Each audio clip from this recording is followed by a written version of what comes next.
नमस्कार, मी दीपाली रेसिपी सर्वांसाठी या यूट्यूब चॅनलवर आपल्या सर्वांचं स्वागत करते आहे। तर आजची माझी रेसिपी आहे चिकन दम बिर्याणी। अगदी सहज सोप्या पद्धतीत होणारी आहे। तब्बल ही 20 ते 25 लोकांसाठी बनवलेली बिर्याणी आहे आणि सहज तुम्ही ही बनवू शकता। घरातल्या घरात कोणत्याही प्रकारची टेन्शन किंवा झंझट न करता तुम्ही सहज बनवू शकता बिर्याणी। तर त्यासाठी मी येथे पाहू शकता, येथे मी बासमती राईस वापरलेला आहे। तुम्हाला हवे असल्यास तुम्ही नॉर्मल राईसही वापरू शकता। तर याच्यासाठी मी पाणी वगैरे बासमतीचं गाळून घेतलेलं नाही आहे। तर त्यासाठी मी पाणी गरम करायला ठेवलेलं आहे। तब्बल 4 ते 5 तांबे पाणी घेतलेलं आहे आणि त्याच्यामध्ये मी हा जो अख्खा मसाला आहे, जिरे, तेजपत्ता आणि आपलं चक्री फूल, थोडी 4 लवंग, काळी मिरी 5 ते 6 असं थोड्या प्रमाणात घेऊन आणि त्याच्यात शहाजिराही टाकलेला आहे। त्याच्यानंतर मी ह्या गरम पाण्यामध्ये धुतलेलं बासमती तांदूळ हे व्यवस्थित धुवून स्वच्छ करून मी ह्याच्यामध्ये घातलेलं आहे। 2.5 किलो बासमती तांदूळ घेतलेला आहे मी। तर ते आता मी ह्या पाण्यामध्ये घातल्यानंतर याच्या अगोदर मी अर्धी वाटी घातलेलं आहे तेल, तर मी ते दाखवायला विसरले। तर अर्धी वाटी मी आपला जो रेग्युलर पेला आहे ते घालून मी ते तांदूळ शिजवायला ठेवलेलं आहे। तर इथे मी आता 2 किलो चिकन घेतलेलं आहे। तर ते मॅरिनेट करण्यासाठी मी त्याच्यामध्ये 1 चमचा मीठ, 1 चमचा हळद आणि पाव किलो दही, धने पावडर, मिरची पावडर आणि तुम्हाला हवे असल्यास तुम्ही येथे तुमच्याकडे रेग्युलर कोणते मसाले असले तर तेही घालू शकता। तर येथे मी तांदूळही चेक करत आहे, तर अजून शिजलेलं नाही येते। तर आता मी ह्या चिकनमध्ये मोठा 1 लिंबू आहे तो चांगला पिळून ह्याच्यामध्ये घालून हे चिकन व्यवस्थित मिक्स करून मॅरिनेट करायला ठेवणार आहे।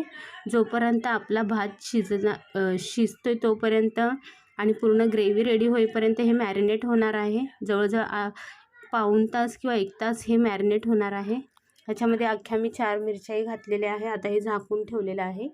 तर आता मी पातेल्यामध्ये एका दुसऱ्या पातेलं घेतलेलं आहे, त्याच्यामध्ये मी तेल घालून जो बारीक चिरून घेतलेला उभा चिरलेला कांदा जो आहे तो मी लाल करायला घेतलेला आहे भाजायला।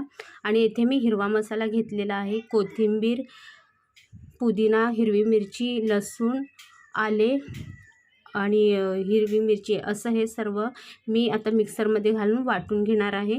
तर येथे तोपर्यंत कांदाही लाल झालेला आहे, क्रिस्पी झालेला आहे। आणि आता येथे मी एका साईडला ह्या अख्खा मसाला बिर्याणीसाठी घेतलेला आहे। त्याच्यामध्ये नागकेशर, शहाजिरा, मोठी इलायची, छोटी इलायची, लवंग, काळी मिरी हे जवळ मी सर्व मिळून मी 50 ग्रॅम घेतलेला आहे। तर हे आता मी ह्याच्यामध्ये घातलेला आहे तेलामध्ये। हा गरम मसाला घातल्यानंतर मी हे त्यातच कांदाही घातलेला आहे, जो मी अर्धा ठेवला होता। म्हणजे जवळजवळ मी 1 किलो कांदा घेतला होता, त्याच्यामधला मी पाव किलो हा भाजून घेतला होता लाल करून आणि उरलेला जो कांदा आहे तो मी आता ह्याच्यामध्ये ग्रेव्ही करण्यासाठी भाजायला टाकला आहे। तो थोडा भाजून झाल्यानंतर मी हे तब्बल म्हणजे अर्धा किलो टोमॅटो आहेत, तेही मोठे चिरलेले आहेत ते। आता हा मसाला व्यवस्थित भाजून झाल्यानंतर मी येथे जवळजवळ मी मोठे 5 चमचे मिरची पावडर, 5 चमचे धने पावडर आणि येथे मी 4 एव्हरेस्ट बिर्याणी मसाला घेतलेला आहे, तो मी ह्याच्यामध्ये घालून आणि 3 ते 4 चमचे मीठ चवीनुसार घालून मी आता ही ग्रेव्ही व्यवस्थित शिजवून घेतलेली आहे। आणि आता त्याच्यातच मी आता मॅरिनेट झालेले हे चिकन व्यवस्थित घालून ही ग्रेव्ही व्यवस्थित शिजवून घेतलेली आहे। चिकनही शिजलेलं आहे। तर आता मी येथे लेयर्स करायला घेणार आहे, लेयर्स लावणार आहे, म्हणजे भाताचे थर लावणार आहे। तर आता मी बिर्याणी बनवायला लेयर्स लावायला मी घेतलेला आहे। तर इथे मी तांदूळ आधी म्हणजे भात जो शिजवलेला आहे त्याचे लेयर्स लावून त्याच्यावर मी चिकनची जी ग्रेव्ही आहे ते मी ह्याच्यावर घातलेली आहे, पूर्ण व्यवस्थित पसरवून घेतलेले आहे। आणि आता त्याच्यावरच मी हे भाताचा पुन्हा एकदा एक लेअर भाताचा लावून घेते आहे, व्यवस्थित पसरवून घेते आहे. आणि त्या लेअर्सवर मी आता माझ्याकडे जो भाताचा म्हणजे आपण जेवणात जो वापरतो तो कलर आहे लाल, तो आणि हा कांदा जो आहे भाजून घेतलेला तो मी ह्याच्यावर व्यवस्थित पसरवून घेतलेला आहे. आणि थोडीशी कोथिंबीर, पुदिना अशी त्याची पानं मी घातलेले आहेत. आणि त्याच्यावरच पुन्हा एकदा भात थोडासा घालून पसरवून पुन्हा एकदा चिकनची ग्रेव्ही मी ह्याच्यावर घालणार आहे. आणि आता तुम्ही पाहू शकता मी चिकनची ग्रेव्ही ह्याच्यावर घालत आहे, तेही व्यवस्थित पसरवून घेते आहे. तर ती ग्रेव्ही आता पूर्ण मी म्हणजे असे जवळजवळ मी 3 ते 4 लेयर्स ह्याच्यावर घातलेले आहे. आणि माझ्याकडे ग्रेव्ही जास्त होती म्हणून मी वरती ही ग्रेव्ही घालून त्याच्यावर उरलेले जो भात आहे तो मी ह्याच्यावर घालून हा लेअर पूर्ण केलेला आहे. आणि मी आता पुन्हा ह्याला भाजलेला कांदा, कोथिंबीर थोडंसं घालून, थोडासा कलर वगैरे घालून हा भात पुन्हा म्हणजे बिर्याणी दम लावायला पुन्हा एकदा गॅसवर ठेवणार आहे. तर इथे पाहू शकता लेयर्स माझे लावून रेडी आहे. आता कोथिंबीर, कांदा मी ह्याच्यावर घातलेला आहे. आणि थोडासा जो फूड कलर जो आपण वापरतो तो वरतूनही थोडासा घालायचा आहे, तो मी आता घातल्यानंतर हे मोठं झाकण त्याच्यावर झाकून हे पुन्हा मी दमायला ठेवणार आहे गॅसवर, मीडियम टू लो गॅसवर.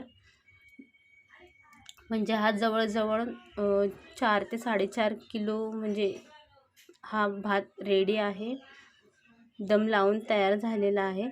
तर इथे पाहू शकता इथे भात तयार झालेला आहे. तर आता मी तो एका प्लेटमध्ये काढून घेते. तुम्ही पाहू शकता अगदी सुक्का वगैरे झालेला नाही, ग्रेव्ही वगैरे व्यवस्थित त्याच्यामध्ये पसरलेली आहे, रंगही व्यवस्थित आलेला आहे. आणि अशा पद्धतीने ही बिर्याणी तयार झालेली आहे. तुम्हाला काही प्रॉब्लेम असेल तर तुम्ही कमेंटमध्ये नक्की विचारू शकता. मला लाईक करा, शेअर करा. सबस्क्राईब केले नसेल तर सर्वप्रथम सबस्क्राईब करा. आणि माझी रेसिपी तुम्हाला कशी वाटली हे कमेंटमध्ये नक्की कळवा. आणि ही बिर्याणी तुम्ही आता 31च्या निमित्ताने नक्की ट्राय करा. आणि सर्वांना आता नवीन वर्षाच्या हार्दिक शुभेच्छा. तर बिर्याणी नक्की ट्राय करा, कशी वाटली नक्की सांगा. तर आता भेटूया दुसऱ्या रेसिपीमध्ये, तोपर्यंत बाय.